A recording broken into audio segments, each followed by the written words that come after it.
दोस्तों आज मैं आपके सामने कोई भी केस लेकर नहीं आया हूँ। एक ऐसे गैंगस्टर की प्रोफाइल पर आज हम बात करेंगे जो समय समय पर हाईलाइट रहता है। जब भी किसी बड़े आदमी का मर्डर भारत में होता है तो सबसे पहले उसी गैंगस्टर का नाम आता है कि शायद इसी ने मारा होगा। इंडिया का एक ऐसा फेमस गैंगस्टर जो अपने आप को भगत सिंह का भक्त बताता है, भगत सिंह की छाप वाली टी शर्ट पहनता है। एंड जिस जेल में अभी ये बंद है ना, उस जेल की दीवारों पर इसने भगत सिंह के पोस्टर्स लगवा रखे हैं। इस गैंगस्टर ने किस तरह से अपनी स्टूडेंट लाइफ से क्राइम की दुनिया में कदम रखा। ये एक ऐसा गैंगस्टर है जो सेंट्रल जेल के अंदर रहते हुए भी अपने टारगेट को कुछ ही दिनों में शूट करवा देता है। आखिर ये सब कैसे करता है? अभी आपने देखा कि बाबा सिद्दीकी पर किस तरह से गोलियों की बौछार की गई और उनका मर्डर कर दिया गया। उनके मर्डर के पीछे भी इसी गैंगस्टर का हाथ बताया जा रहा है। बट यहाँ पर मैं आपके सामने कोई भी कंट्रोवर्सी की बात नहीं करने आया हूँ। मैं सिर्फ आपके सामने यानी कि हम सब इस गैंगस्टर की प्रोफाइल पर डिटेल में डिस्कस करने वाले हैं आज की इस वीडियो में। दोस्तों आपसे मेरी एक हम्बल रिक्वेस्ट है कि प्लीज़ वीडियो को वॉच करने के बाद उस पर कोई रिएक्ट तो दिया करो, कमेंट, लाइक, सब्सक्राइब वगैरह ये सब कर दिया करो। कुछ नहीं जाता, ये सब फ्री की चीज़ें हैं आपके लिए। आपके सामने एक व्यूअर्स ग्राफ आ रहा होगा, आप देख सकते हैं यहाँ पर अनसब्सक्राइब लोगों का परसेंटेज कितना 99.5% और सब्सक्राइब लोगों का कितना है 0.5%। अब आप देख सकते हो कि वीडियो वॉच करने के बाद कितने लोग चैनल को सब्सक्राइब कर रहे हैं। तो गाइज प्लीज़ सपोर्ट मी। एक वीडियो तैयार करने के लिए कि इसकी स्टडी करनी पड़ती है, फिर उसकी स्क्रिप्टिंग की जाती है, एडिटिंग की जाती है, वीडियो शूट होता है, उसके बाद अपलोड होता है वीडियो, तब जाकर एक वीडियो तैयार होता है। आप समझ सकते हो कितनी मेहनत करनी पड़ती है एक वीडियो के लिए, तब जाकर आपके सामने वीडियो आ पाता है। सॉरी आप सभी का इतना टाइम लेने के लिए। Welcome back, I am mister Vivek Bhardwaj. Let's discuss the history of Lawrence Bishnoi.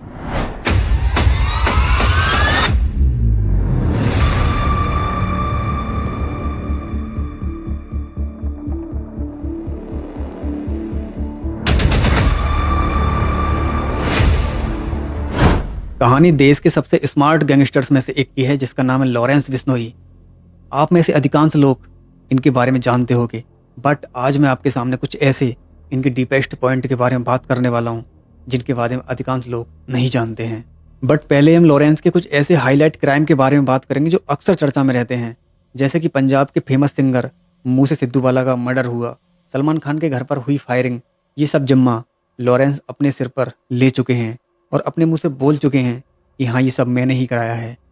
अभी अभी आपने देखा कि बाबा सिद्दीकी की हत्या किस तरह से गोलियां मारकर कर दी गई, इसके पीछे भी इन्हीं का हाथ बताया जा रहा है।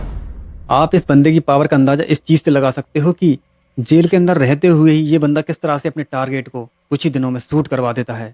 लॉरेंस की एक अलग ही शानदार कहानी है जिसे अधिकांश लोग नहीं जानते।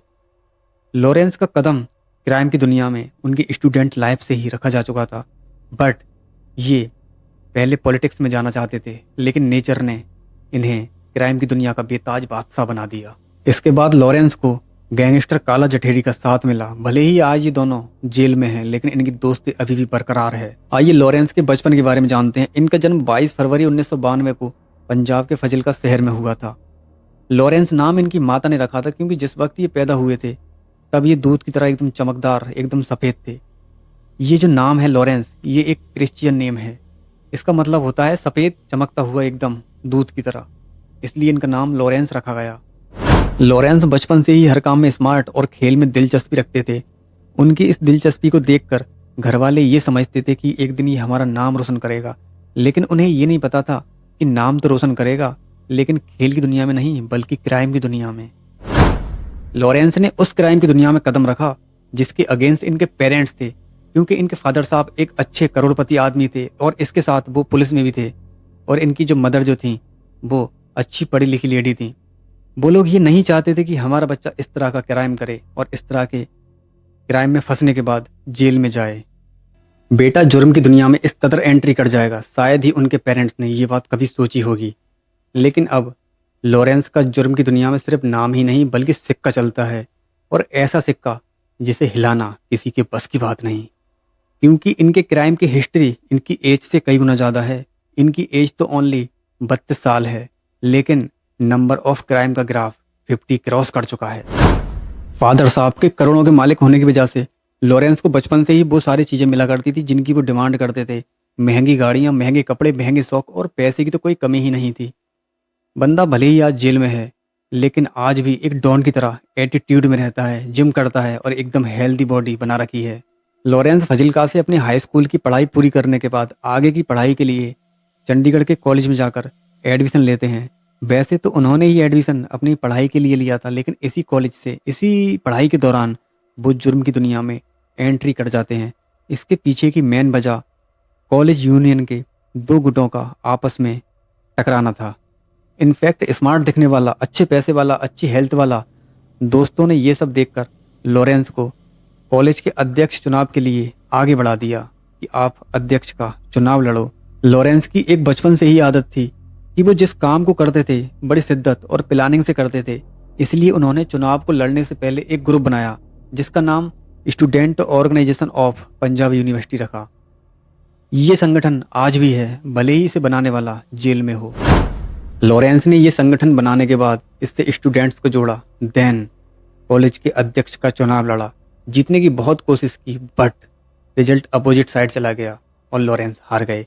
लॉरेंस को किसी भी फील्ड में हारना बिल्कुल भी पसंद नहीं था। देन उन्होंने एक रिवॉल्वर खरीदा। अब आप ही सोचो, एक पावरफुल आदमी के पास अगर हथियार जैसी चीज आ जाए तो वो जुर्म की दुनिया से कब तक दूर रह सकता है। साल 2011 के फरवरी महीने में लॉरेंस बिश्नोई का सामना इलेक्शन में जीतने वाले उदय सिंह गुट से हो जाता है। फिर क्या, दोनों टीमें आमने सामने थीं, दोनों में भिड़ंत हो जाती है। उसी वक्त लॉरेंस को गुस्सा आता है और वो अपना रिवॉल्वर निकालकर सामने वाली टीम पर फायर कर देते हैं। ये 2011 में पहली बार था जब लॉरेंस ने किसी पर गोली चलाई थी। उसी वक्त हड़कंप मच जाता है और पुलिस तुरंत आती है। आने के बाद लॉरेंस पर एफआईआर दर्ज कर देती है। लॉरेंस ने एफआईआर से बचने और सामने वाले गुट को जवाब देने के लिए एक बड़े गैंगस्टर का हाथ थाम लिया। फिर तो T20 की तरह क्राइम के फील्ड के बेताज बादशाह बनकर गेम खेलने लगे लॉरेंस। एंड इतनी कम उम्र में, इतनी छोटी सी उम्र में क्राइम के फील्ड में अर्धशतक भी लगा दिया। कहा जाता है जग्गू भगवानपुरी क्राइम की दुनिया में लॉरेंस का गुरु है। ये वही गैंगस्टर है जिसने लॉरेंस बिश्नोई को क्राइम के वो पैतरे सिखाए जिनकी बदौलत आज लॉरेंस बिश्नोई इस काली दुनिया का बेताज बादशाह है। लॉरेंस ने क्राइम के पैतरे भले ही पंजाब से सीखे, लेकिन इनका नेटवर्क पंजाब के अलावा Haryana, Rajasthan, Delhi, NCR, UP, Maharashtra and इसके अलावा 6 अदर कंट्री में फैला हुआ है। इनके अंडर में 1000 से ज़्यादा ऐसे शूटर्स आते हैं जो इनके इशारों पर काम करते हैं। ये बंदा जेल की 4 दीवारी में कैद होने के बाद भी पुलिस के लिए उतना ही सिर दर्द बना हुआ है जितना कि वो जेल के बाहर था। पुलिस को चकमा देना, जेल में फ़ोन चलाना, ये उस बंदे के बाएं हाथ का खेल है। अगर वो किसी को मरवाना चाहता है ना तो जेल में बैठे बैठे ही उसे मरवा देता है। ऐसे मानो जैसे कि उसके लिए ये एक गेम हो। लॉरेंस बिश्नोई भले ही जेल की 4 दीवारियों के बीच में कैद है, बट उसे कोई भी सुपारी लेने से, किसी को मारने से और अपनी टीम को ऑपरेट करने से कोई नहीं रोक पाता। वो बंदा आज भी अपनी टीम को जेल से ही ऑपरेट करता है और उसका ये काम आज भी जारी है। दोस्तों, अगर आपका लॉरेंस बिश्नोई को लेकर कोई भी सवाल जवाब हो या कोई भी ओपिनियन हो या फिर आपके दिमाग में या आपके माइंड में इस बंदे की क्या इमेज है, कमेंट बॉक्स में ज़रूर बताना। मैं देखने की पूरी कोशिश करूंगा और उसका रिप्लाई देने की भी पूरी की पूरी कोशिश करूंगा। दोस्तों, ये लॉरेंस बिश्नोई की प्रोफाइल का फर्स्ट पार्ट था। सेकंड पार्ट मैं जल्दी लेकर आ रहा हूँ। उसमें बताऊंगा कि लॉरेंस बिश्नोई को जेल किस तरह से हुई, उन पर किस तरह के कौन कौन से मुकदमे लगे हुए हैं और किस तरह से वो जेल में बैठे बैठे किसी को मारने की सुपारी लेते हैं और किस तरह से मरवा देते हैं। ये सारी बहुत सी बातें अभी बाकी बची हैं। इस वीडियो में मैं नहीं कवर कर सकता था क्योंकि वीडियो बहुत लंबा हो जाता, ज़्यादा लॉन्ग वीडियो सही नहीं रहता, इस वजह से मैंने इसमें कवर नहीं किया है। इसलिए आप चैनल को सब्सक्राइब कर लेना, बेल आइकन जरूर प्रेस कर लेना ताकि मैं जैसे ही सेकंड पार्ट अपलोड करूं इस चैनल पर तो उसका नोटिफिकेशन सबसे पहले आपके पास पहुंच सके। तो दोस्तों, आज की वीडियो में इतना ही। आगे तो अपने भाई विवेक भारद्वाज को मिलता हूं नेक्स्ट वीडियो में। जय हिंद, जय भारत, वंदे मातरम।